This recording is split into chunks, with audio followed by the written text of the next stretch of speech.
Well, you heard this many times.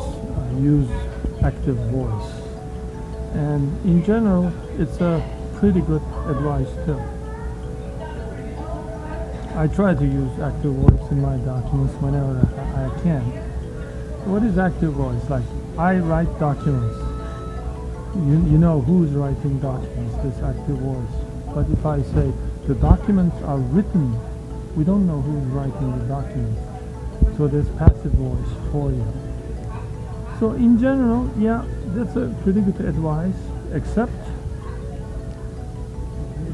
well, there's an exception to everything in life, isn't it? Now, one exception where you want to use passive voice is if the agent of the action is not important or does not make sense to emphasize.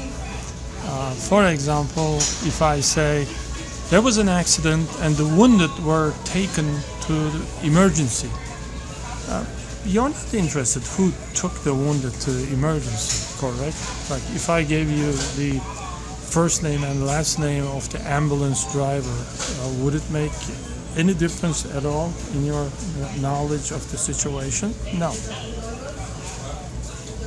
So when the agent is not important, you can go ahead and use passive voice comfortably.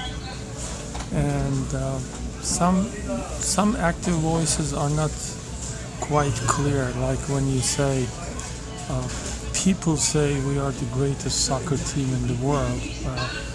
We don't know exactly who people are, but if you say Ronaldo says we are the greatest soccer team in the world, now there's a pretty good active voice construction.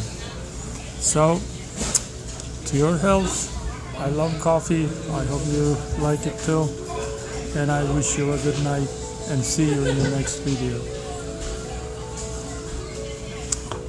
Use active voice unless the agent is not that important. Take care.